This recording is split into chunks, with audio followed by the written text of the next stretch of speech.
It's probably a shit stat application, but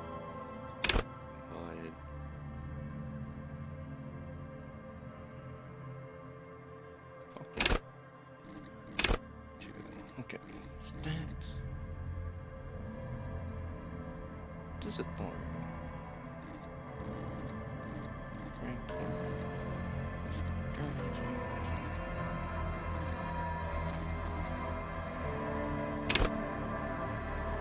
Okay then.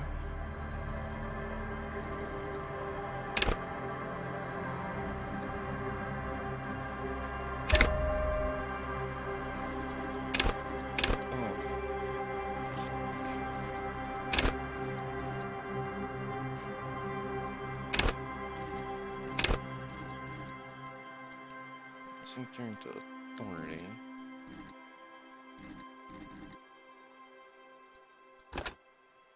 Confirm. Let's go.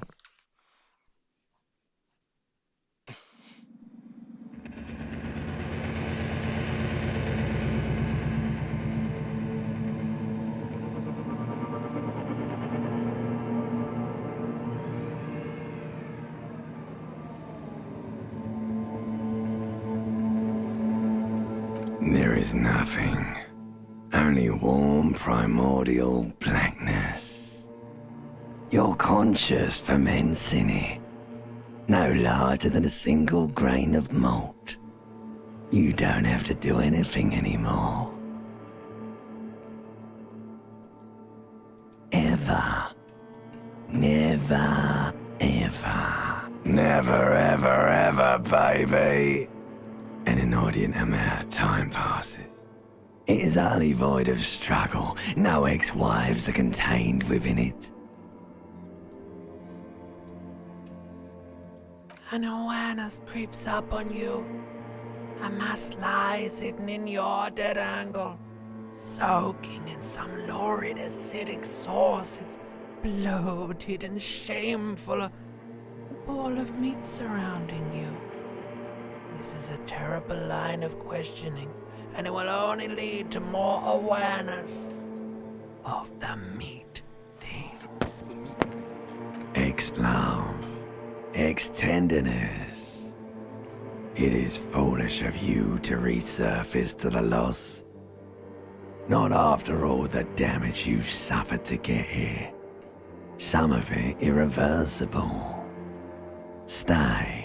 Sail with me through the abyss of pelagic zone.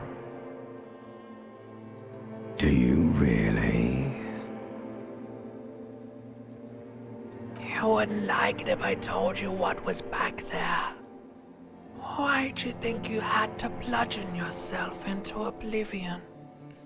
Or did you not sense yourself marinating? Poured so much on yourself, got a bit carried away, did we, Chef? Fear and apprehension. You should ask what's out there first. There's this giant ball there. An evil apes. And the evil apes are juking it out on the ball. You're one of them. It's basically all just evil apes juking it out on a giant ball. You can't even make out it's a ball when you're joking it out. It's that large. Infinitesimally small.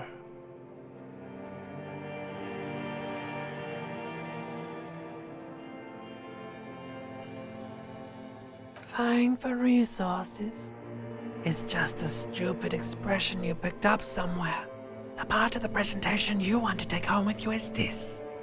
You have to beat the other evil apes in the face, or you lose. Somewhere in the sore, bloated man-meat around you.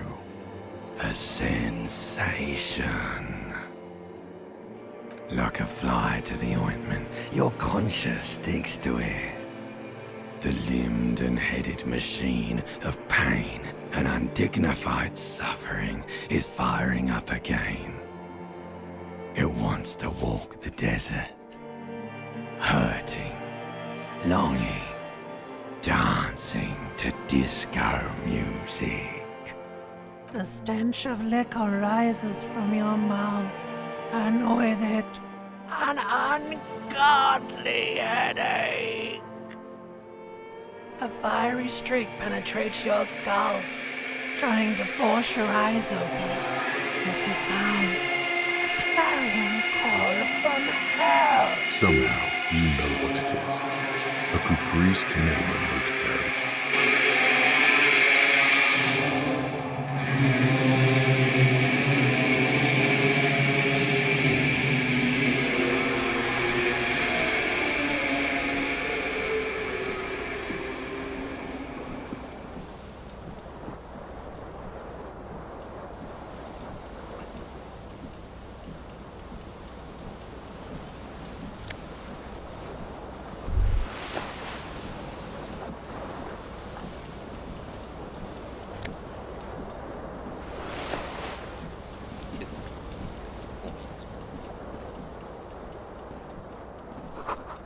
You hear a jingle. Keys are clinking in the pocket of your flare-cut pants. It says, whirling in rags, on the aluminium keyring. There is a single key on the ring. The number 1 is etched on it. It should open the door. This fan has 2 chain pull switches. One ends in a tiny fan, the other in a light bulb. A truly horrific necktie has somehow attached itself to one. The blades come squeaking to a halt. It should be easier to reach the tie now. You swoop up and catch the tie. Snap!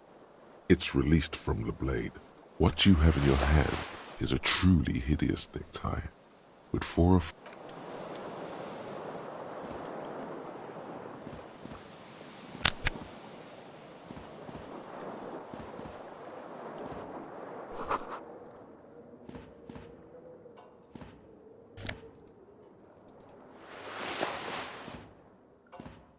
A mirror hangs above a bent and broken sink. In a fierce discharge of masculine energy, someone has ripped half the faucet off. Hot water sprays from the base and steam covers the mirror.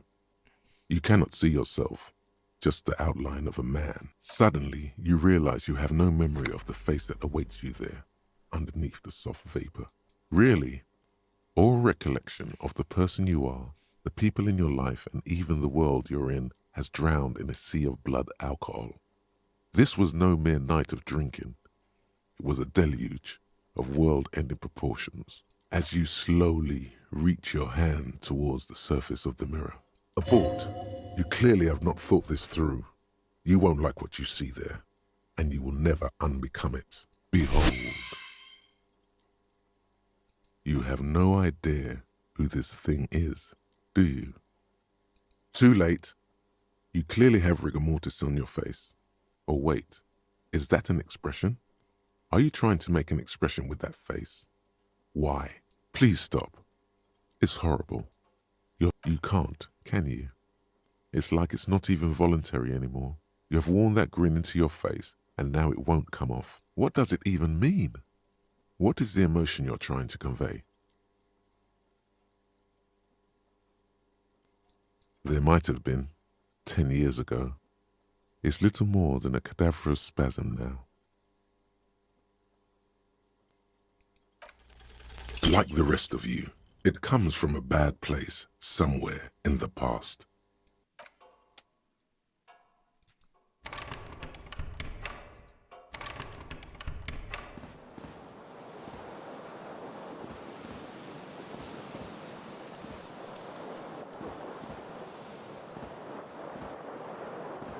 The window stands broken in its frame.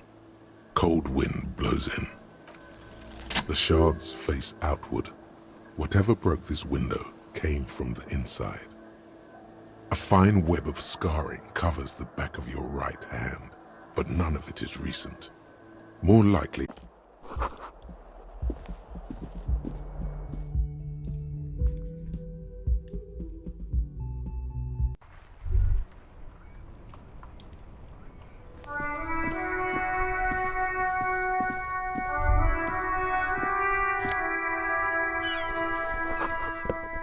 there they both. You've been here for 3 days. On official police business, no less.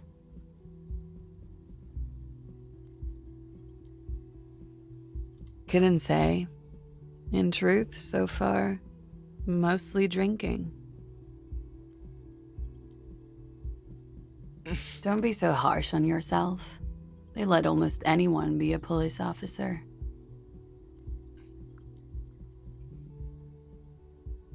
A glib remark. Don't let it stand. Assert yourself.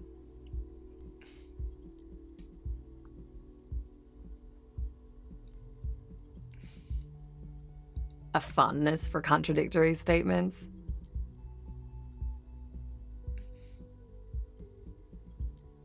Extraordinary. She doesn't actually think it's all that extraordinary. Could it be because of the drinking?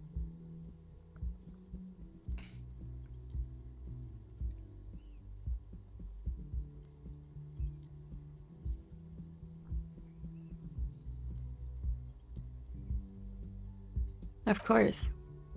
Be careful, officer. They don't like the police around here.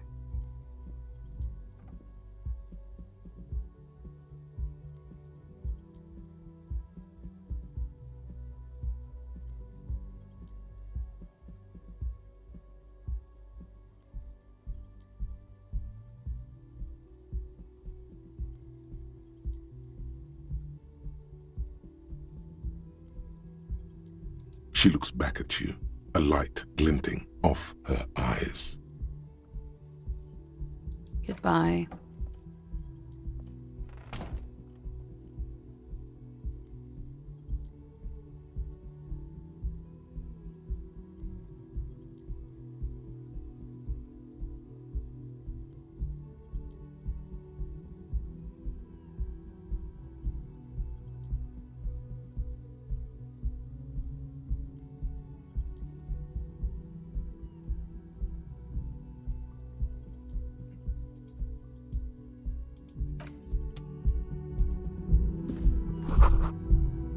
You should pick that fat, juicy cigarette butt from the tray, light it up, and smoke the living shit out of it.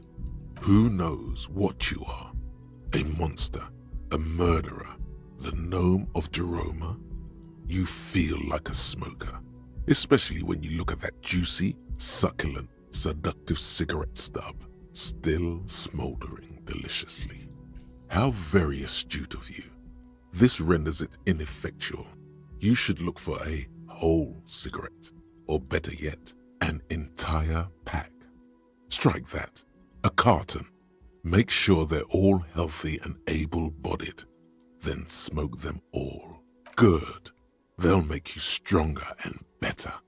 You're too old to be cool now, but find cigarettes, smoke them, blam. Instantly a cool renegade man. A mystical red dragon with smoke rising from his nostrils. Plus, smoking them gives massive bonuses.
You should totally sing karaoke here, the first chance you get. Your emotions need to be expressed. People need to know your vast, oceanic soul. Utterly.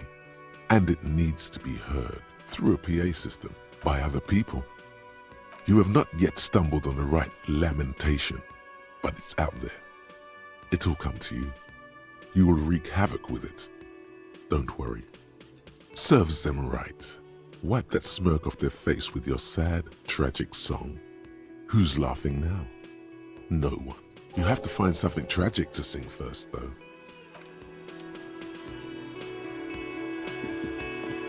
A man in his late 20s stands behind the counter, inspecting a stuffed seabird. As you approach, he gives you a sideways glance, then looks down again.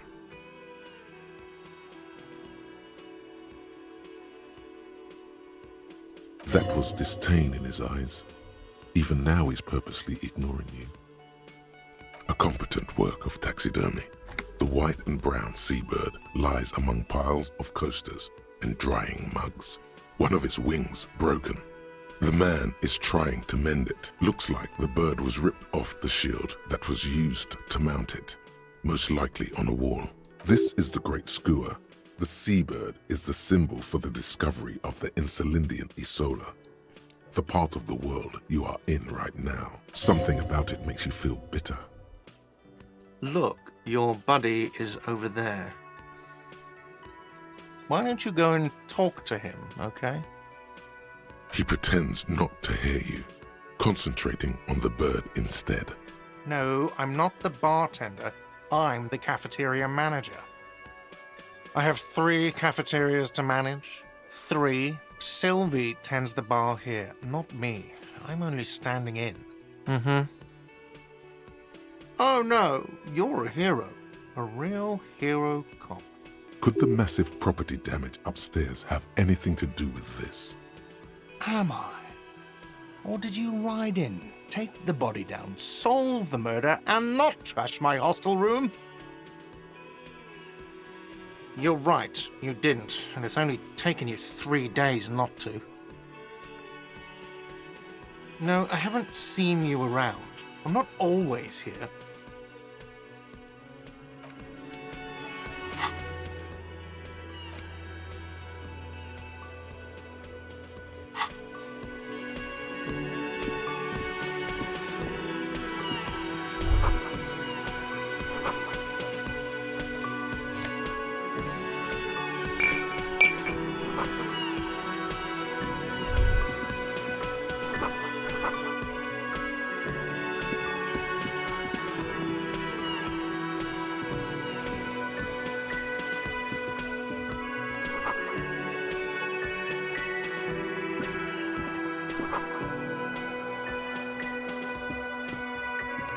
A bespectacled man in an orange bomber jacket is tapping his foot on the floor. Looks like he's waiting for someone. As you approach, he narrows his eyes and extends his hand in greeting. If an assault were launched on this building right now, if the windows came crashing down and the whole world descended upon you, this man would hurl himself in death's way to save you. You are sure of this, but why? Hello, I'm Kim Kitsuragi, Lieutenant, Precinct 57. You must be from the 41st. You realize he is waiting for your name. This is your chance to come up with a really good name for yourself. Get creative. Conceptualize. Concentration makes you squint your eyes. Your name should be deep gold and orange, like a forest fire looming on the horizon, but mixed with the stench of liquor rising from your breath. You're 2 steps closer to it, but there are still many to go. Okay then. It looks like we had a little scheduling error on Sunday. Saturday too, actually. Have you had time to talk to the manager here? What he means is, he has been trying to meet up with you for 2 days, but you have been otherwise occupied. If you don't mind, we should talk to him again. Ask him for a rundown of the area. Now that I'm here as well. I understand the scene is out back, right? It also wouldn't hurt to assure him the police are finally here. In full force, I mean. Have you mapped out the initial interviews? At the 57th, we like to prepare an initial list of persons of interest, and then just skim the surface. Prepare the field, get to know the players. You don't do that? Maybe it's not an inter-district practice. Right. And the interviews? Okay. We'll have time for that after we take a look at the coroner's case. Have you removed the dead body from the tree? So, the body is still in the tree. This is the first time you detect a weariness in the lieutenant's voice. It is obvious he would have preferred for the body to no longer be in the tree. Where it has been hanging for 7 days straight. We should go there as soon as we are done talking to the owner. I was sent here to meet a detective from Precinct 41. You have the insignia of the citizens' militia on your sleeve and on your back. I suppose you could be impersonating him. You could have gotten the insignia from the black market or forged it. But for now, I'm going to set those possibilities aside. I'm not from the Inspectorate General. Inspectorate General means internal affairs. What he's saying is he's not from the rat squad and isn't supposed to suspect such things. Yes, but I'm not them. I'm from criminal investigation. Yes. They're not just white rectangles. They bear a halogen watermark with the letters RCM and a pattern resembling the street grid of Revachol West. I would ask you to step into the headlights of my motor carriage, but again, it's none of my concern. I just need you to do your job. You mean you don't have a badge? Losing your identification card is a serious matter. My vehicle has a shortwave. You can use it to report your badge missing. I would advise you to locate it as quickly as possible. But getting the body down should still take precedence. I can see you drank last night and the night before, and that you are still drunk now. But I have seen officers go through worse. Much worse. If you need something for your headache, there is a general store nearby. But as I said, the dead body should be our #1 concern. We all feel that way sometimes. There is no such thing as a police officer, I'm afraid. What remains is that there is a dead body in the tree. Someone has to figure out who put it there. If we don't, no one else will. And then, soon after, dead bodies would be dangling from all the trees. But first, we have to take it down. Talk to the manager. Then we go out after you, officer. Lieutenant Kitsuragi is now in your party. You can talk to him whenever by interacting with him.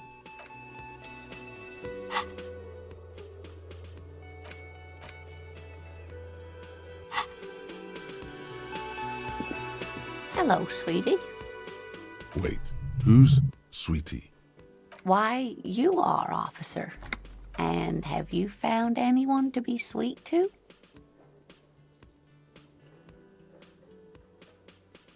What was with that fucking wink?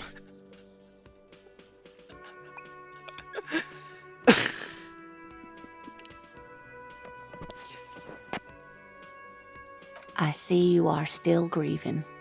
Well, I won't pry. You must forgive me. I'm getting so scatterbrained. What was I completely forgot to introduce myself. this? 2019.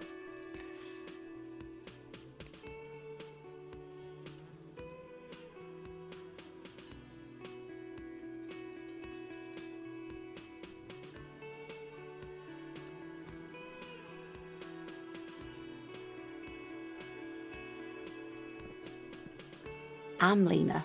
My husband Morel and I are staying with our friend Gary just down the street, but I come here for tea when they're away.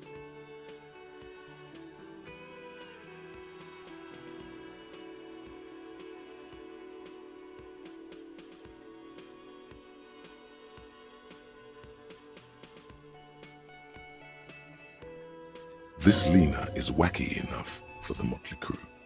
Hire her on the spot. Yes, officer. You look rather dazed. Like a stunned fox. But surely things can't be that bad.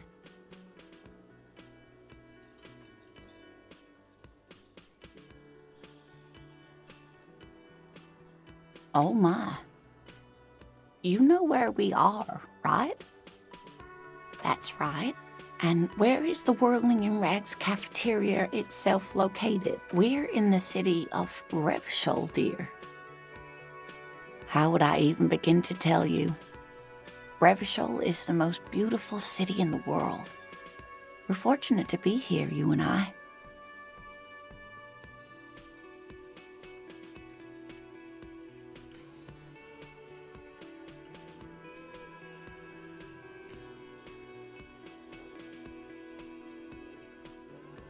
I haven't seen very many other cities personally, but everyone says so. Revachol is a rare jewel. This city used to rule the world, though it has seen better days. Speaking of history, you know what year it is. Yeah, that's right, dear. How splendid. Here, take this pen. Knowledge should always be rewarded. Her relief is palpable. She was getting pretty worried about you then, but now she relaxes her shoulders. I can tell that this is taxing for you, so I'll just ask one more question. What regime are we living under? What mode of government?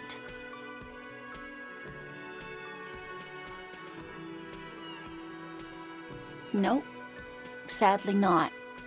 Revachol is what's called a zone of control, under an alliance of foreign powers called the Coalition. We have no government of our own, and what democracy we have is market-driven. Meaning, buying is voting. Oh dear. And you were doing so well. There aren't any cops in Revachol, not in the traditional sense. The status of law enforcement has been a complicated matter since the revolution. But we should stop for today, sweetie. You look like you need a break. Besides, I'm not the best person to explain the big things to anyone. She's scared now. She's realized you really are brain damaged. A defeat, I'm afraid. The people of this archipelago tried to build something new, something different. The rest of the world didn't like it, so they came and ended it. This was 42 years ago. It has something to do with everything. I really don't know how to explain it better. You were doing quite well up until the end there. It does look like you're having trouble remembering things. History and places. Remembering reality in a word. It's very odd. A sigh. The lieutenant buries his nose in his notebook. But maybe a fresh set of eyes is what the world needs. And while I'm no doctor, such bouts, someone more educated in sweeping. No, I'm not an encyclopedia. I won't be a guide either. I'm a detective. Of course. Then I don't know. Someone rich, maybe? Wealthy? Of course, dear.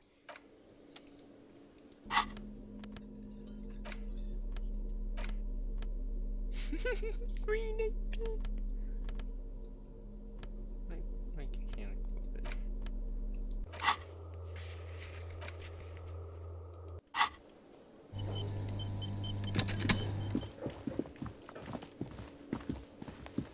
The man with the unimpressive beard notices you approaching. He drops the ledger he was holding and turns to the lieutenant. Mr. Gart, right? You run this place. Yes. I am Kim Kitsuragi from Precinct 57. This is an inter-district investigation, so joining me from Precinct 41... Fantastic.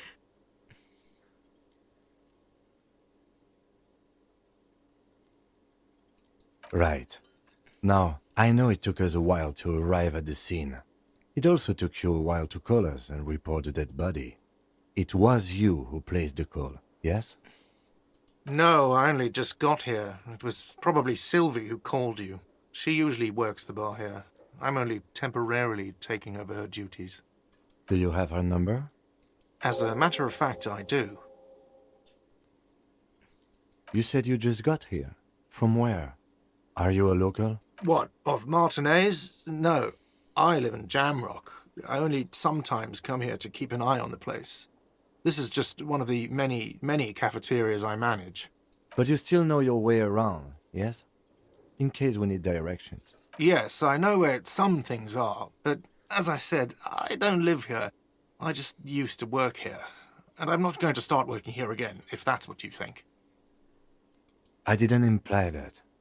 Detective. He probably means this is where you step in and ask your questions. His face expresses profound doubt in your having this. Behind this building, there's a courtyard. They hoisted him up on a tree there. That's easy. See that door there? First you exit through that. Then to your right, you should see a big hole in the fence. A really big one. You can get to the courtyard through there. No need for the keys. The hole is big enough for the Franco-Nigerian cavalry to fit through. I don't know who killed him. I'm not the police. That's your job. What are you, crazy? Of course I didn't kill him. She went away because none of your business. Have they not been telling you you're a cop? Okay, you got me. She went away because of the dead body out back. And because I asked for her number. That's why Sylvie went away. I hope you appreciate that. Thank you. Is it? Because I thought you were supposed to be investigating the lynching, not my employer conduct. Good for you. Was there something else? I'd like to get back to what I was doing. Let's go. Not so fast. You owe me 130 real. Oh, excuse me. You owe me 130 real. The IIR, or Inter-Isolary Real, is the global reserve currency. Whatever part of the world you're in right now, it's safe to assume he means you owe him some money. Wow, you're a genius. Yes, that's right, money. You owe this establishment 130 real.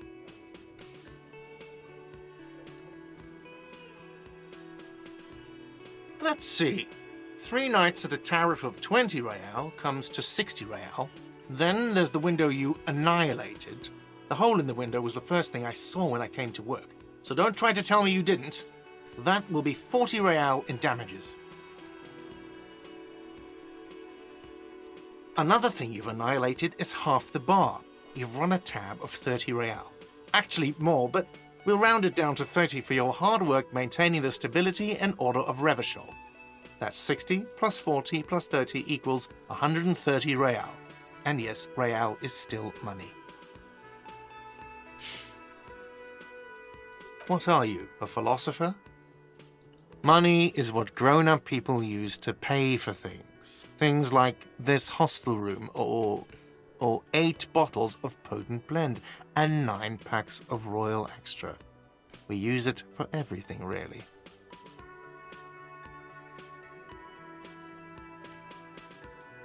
There's a shuffle of nylon as Lieutenant Kitsuragi looks for something in the pockets of his orange bomber. That's Cop 4. I haven't offered to pay because I don't have any money either. I'm sorry, but he has to pay. I can't let him stay here any longer if he doesn't. If he doesn't have the money by tonight, then... Officer, maybe you're better off working this from home for now. You live in Jamrock, right? It's not that far away.